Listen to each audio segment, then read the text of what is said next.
Dressant à 3776 mètres au centre du Japon et au sud de Tokyo, le mont Fuji, Fujiyama, est le point le plus élevé d'un pays pourtant très montagneux. Et malgré son ascension difficile, 5 à 6 heures d'effort, des milliers de Japonais l'entreprennent chaque année. Cette montagne qui symbolise le Japon dans le monde entier est un stratovolcan, né de la rencontre entre les plaques eurasiatiques, pacifiques et philippines.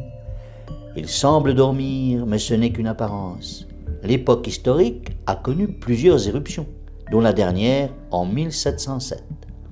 Depuis, le grand cône blanc rugit à l'occasion et fait trembler les millions de personnes qui vivent à ses pieds, sans aller plus loin.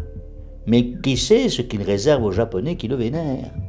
De juillet à septembre, de longues files de randonneurs gravissent en effet ces pentes. Et c'est là un épuisant exercice, à l'imitation du premier qui parvint au sommet, un moine bouddhiste nommé Enno Gyoja, en l'an 663 de notre ère. Mais pourquoi les gens se lancent-ils dans cette harassante grimpette?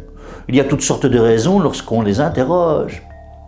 La beauté du paysage, l'envie de se surpasser, mais aussi et surtout le respect d'une antique tradition. Il y a deux grandes religions au Japon. Le bouddhisme d'abord et l'ascension du Fujiyama promettent à celui qui s'y livre une purification sans égale. À côté du bouddhisme, il y a le shintoïsme, religion animiste qui révère le caractère sacré de la nature.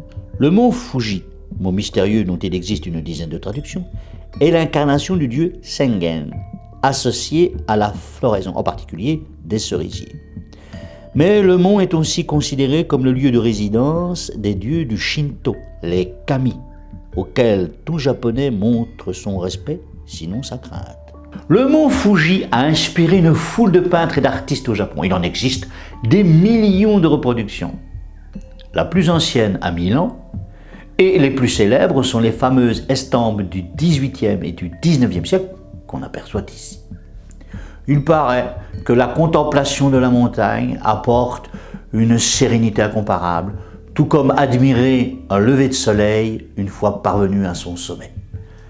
J'essaierai quand j'irai au Japon. N'oublie pas de t'abonner.